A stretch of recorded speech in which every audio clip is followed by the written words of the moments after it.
로마의 킬테리안 박물관이라는 곳이 있는데 여기에 가보면 십자가에 대한 그림이 있습니다.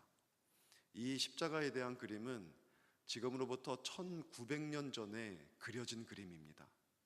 이 그림은 현존하고 있는 십자가에 대한 가장 오래된 그림입니다.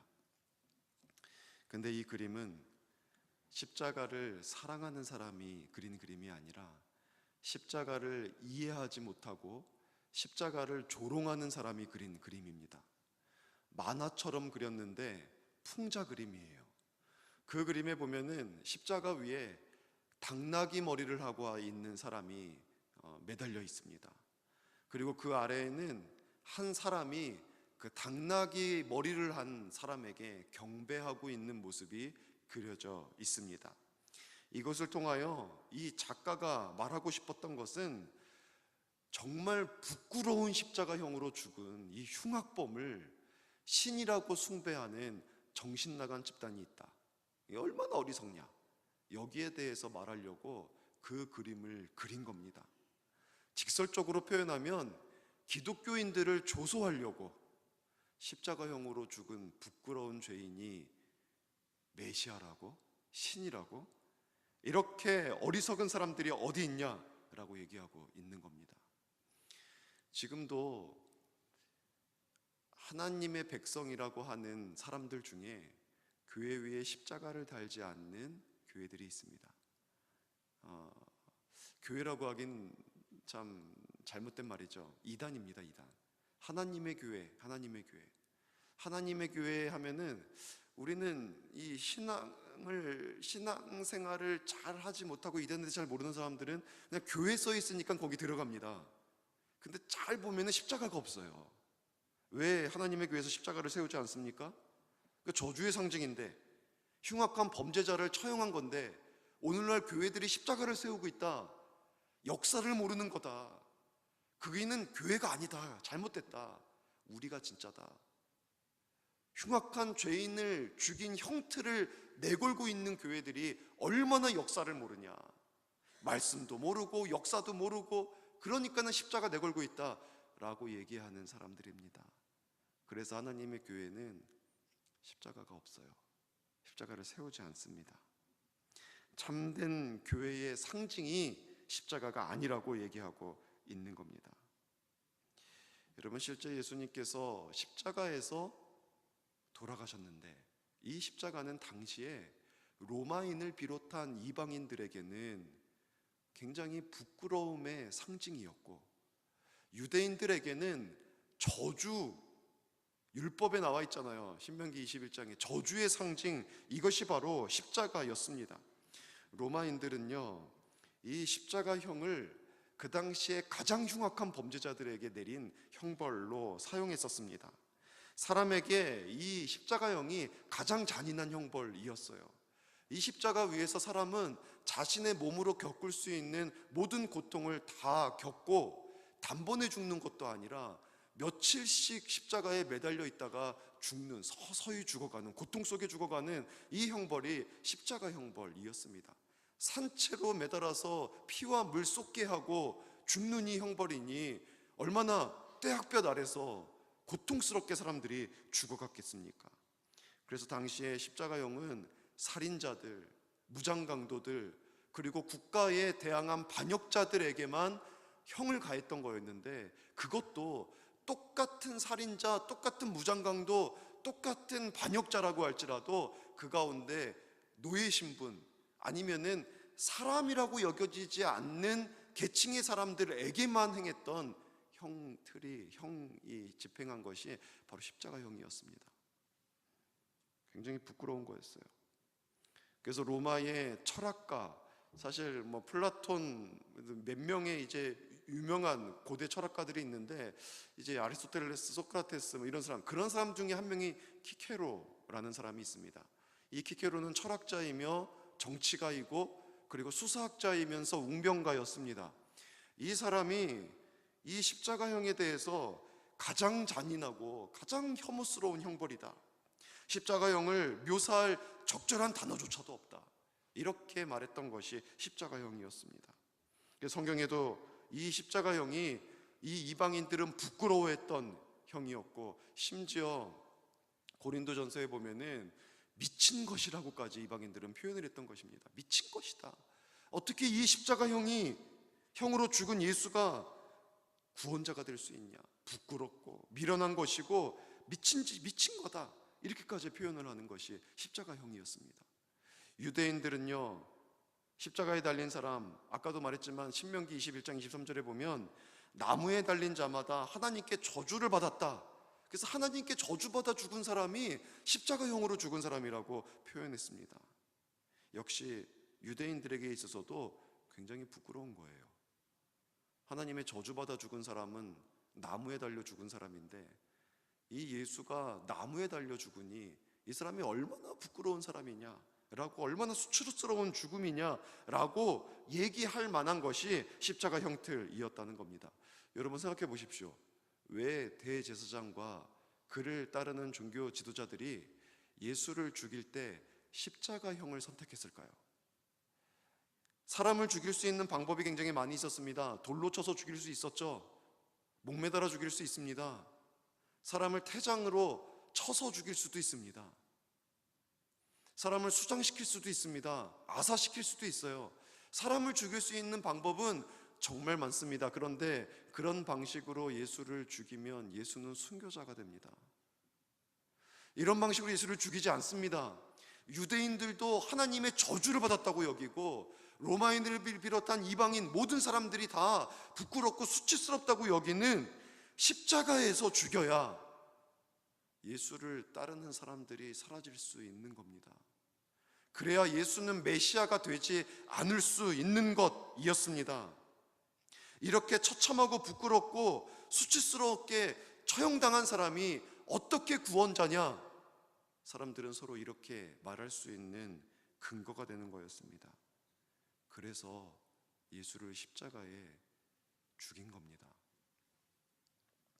여러분, 참 제가 어느 정도 공감할 수 있을까라는 것 때문에 고민을 많이 했는데, 그 당시의 세계관은 명예와 수치 세계관입니다.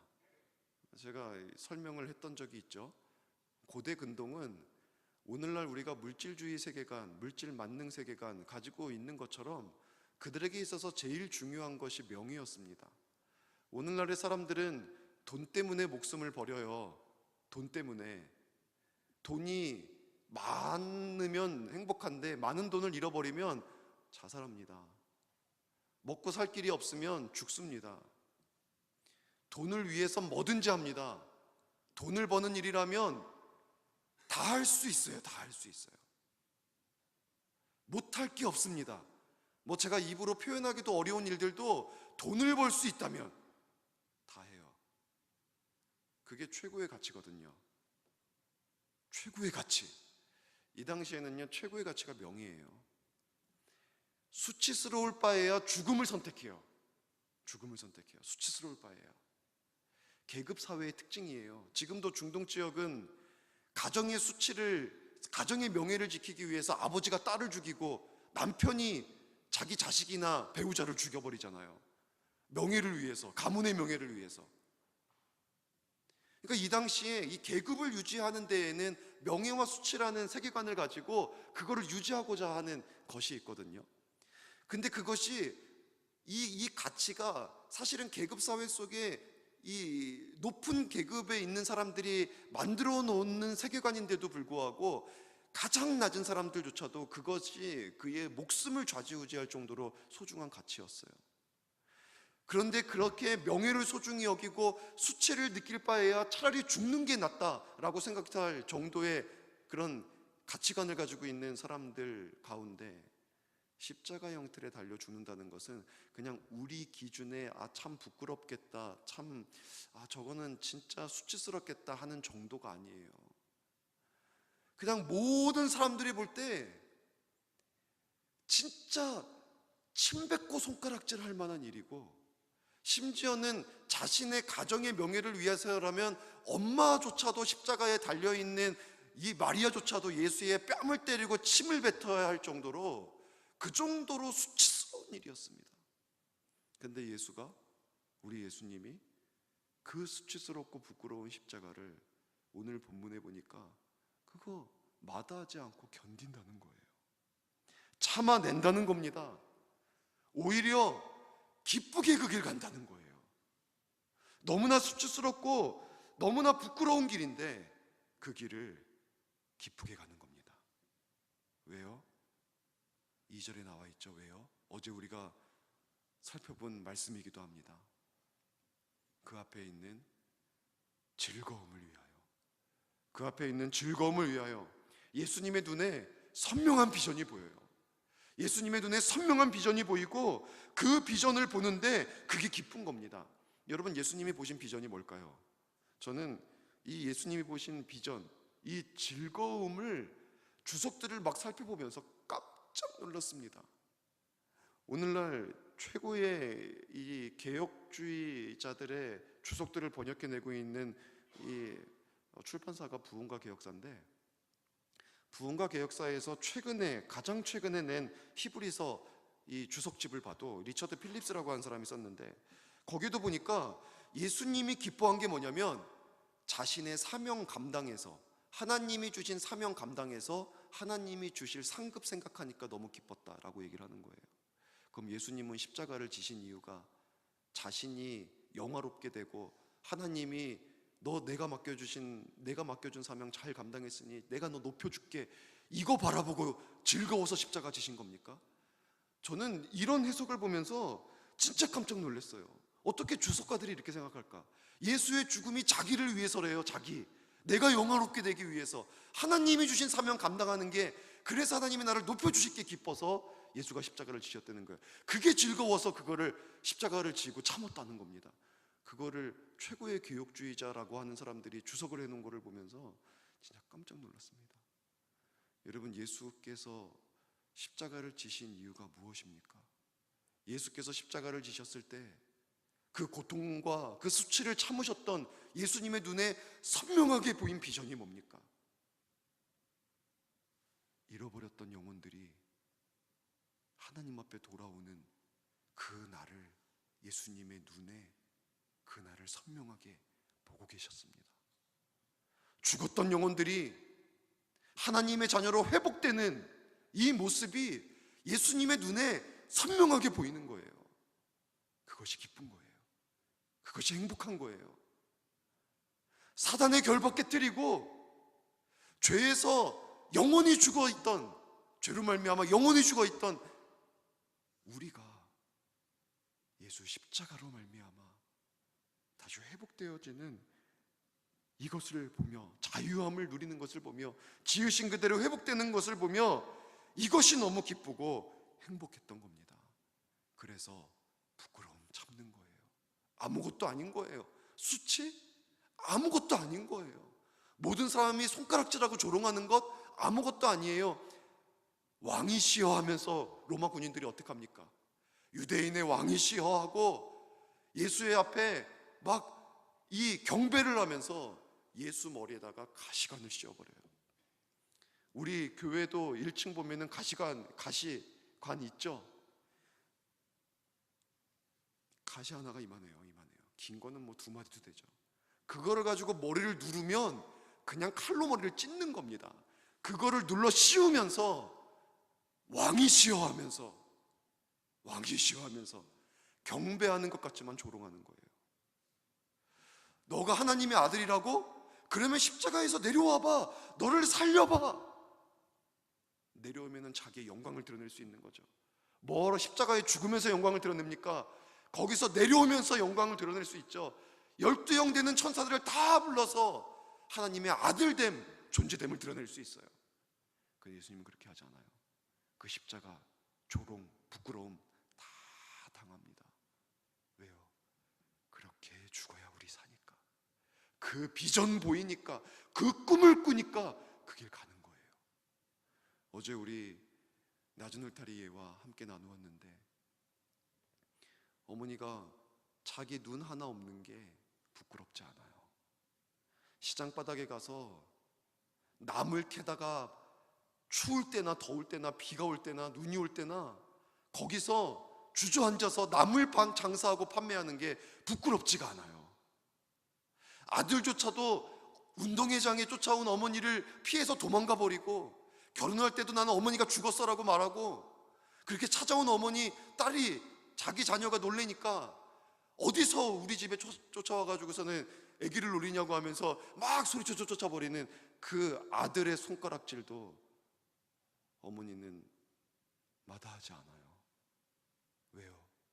어머니의 눈에 비전이 보이니까. 이 아들이 두 눈 가지고 행복하게 살아가고, 이 아들이 다른 사람들과 더불어 사회 속에서 얼마든지 자기의 삶을 행복하게 살아갈 그 모습들이 어머니의 눈에 보이니까 안 부끄러운 거예요. 괜찮은 거예요. 그런 삶을 선택하는 거예요.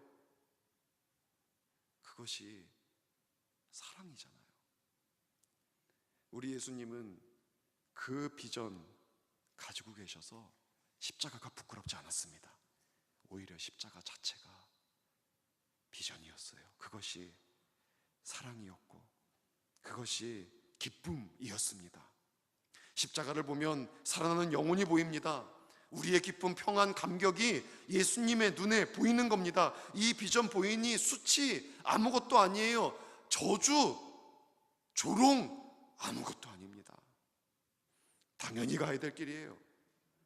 하나님의 저주받아 죽는 것, 사람들에게 조롱받는 것, 당연히 마땅히 가야 될 길입니다. 여러분, 이건 대제사장들의 계략에 의한 십자가의 죽음이 아니라 하나님의 계획이었습니다. 하나님의 계획. 왜요? 우리의 죄가 그만큼 심각한 거예요. 예수님은 그 인류의 죄를 대신해서 저주받아 죽으셔야 했어요. 그렇다면 사람에게 죽어야 하는 가장 참혹하고 가장 끔찍한 죽음, 그거로도 사실 인류, 나의 죄 다 값을 치러낼 수 없는, 그 정도로 우리의 죄가 심각한 거였습니다. 십자가의 수치, 십자가의 부끄러움 자체가 비전이에요. 저주를 받는 것도 그 자체가 비전입니다. 그래야 우리가 사니까. 그만큼이 우리의 죄값을 치르는 것이니까. 수치는 내가 받을 테니 너희는 생명 누려라. 고통은 내가 받을 테니 너희는 나음을 받아라. 이것이 하나님의 계획이고 예수의 십자가의 계획이었습니다. 여러분, 그래서 바울은 그 십자가 볼 때마다 감격스러운 거예요. 종교개혁자 루터는 길을 걷다가 십자가만 보이면 그 자리에서 무릎을 꿇고 기도했다고 합니다. 갈라디아서 6장 14절에 보니까 바울이 이렇게 고백합니다. 나는 그리스도의 십자가 외에는 결코 자랑할 것이 없다. 예수의 십자가 말고는 바울에게는 자랑할 것이 없는 거예요. 이방인에게는 미련하고 미친 것이고 유대인에게는 저주받은 것이지만, 그래서 예수, 십자가에 달린 예수를 조롱했지만, 그러나 십자가의 은혜로 구원받은 우리들에게는 이 세상에 자랑할 것이 십자가 말고는 아무것도 없는 거예요. 십자가만 나의 자랑인 겁니다. 예수 십자가, 그것만이 우리의 소망이고 그것만 우리가 높이 드러내고 바라보고 자랑할 것입니다. 그 십자가를 우리는 교회 위에 높이 세우고 있습니다. 왜요? 여기에 그리스도의 십자가 외에는 자랑할 것이 없는 사람들이 모여 있습니다. 우리는 드러내는 거예요. 나는 그리스도의 십자가 말고는 자랑할 것이 없는 사람입니다. 우리는 그것을 고백하고 있는 겁니다. 보링이라는 사람은 이렇게 말했습니다. 시간의 망대 위에 우뚝 서 있는 그리스도의 십자가, 나는 그것을 자랑한다. 아이작 와츠 이렇게 시를 썼습니다. 주 달려 죽으신 십자가, 그것 외에는 다른 것을 자랑하지 말게 하소서. 그것이 우리가 부르는 찬송 149장 찬양입니다. 죽으신 구주 밖에는 자랑치 말게 하소서. 십자가는 우리에게도 비전이고 자랑입니다. 십자가는 영혼을 살리고 세상을 치유할 유일한 소망입니다. 여러분, 우리의 비전은 무엇입니까? 여러분의 비전은 무엇입니까? 세상은요, 곳곳에 서 있는 십자가를 보고 지금도 조소를 합니다. 병원보다 많은 게 십자가다. 노래방보다 많은 게, 노래방이 한창 막 번성했을 때 노래방보다 많은 게 십자가다. 요즘 편의점이 많으니까 편의점보다 많은 게 십자가다. 사람들은요, 저 십자가 다 뽑아버렸으면 좋겠다고 그렇게 얘기를 합니다. 그리스도인 여러분 어떻습니까? 그 십자가 볼 때마다 바울처럼, 그리고 루터처럼 그 앞에 감격이 있고 그 앞에 무릎을 꿇고 기도할 수밖에 없고, 그것이 역시 나의 자랑이고 그것을 볼 때마다 눈물이 나는 겁니까? 아니면 우리도 역시 십자가가 이렇게 많은 것이 개탄스럽고 부끄럽습니까? 여러분, 십자가를 자랑하고 사십시오. 오늘 여러분, 나 위에 죽어주신 십자가, 그것이 여러분의 최고의 자랑이 되며 그것을 드러내며 살아가시기 바랍니다. 십자가, 십자가, 내가 그 십자가 붙잡고 살아가는 존재다. 그것이 저와 여러분의 큰 자랑이 되고 그것이 감사가 되고 감격이 되는 그런 하루 될 수 있기를 주의 이름으로 간절히 축원합니다. 우리 같이 함께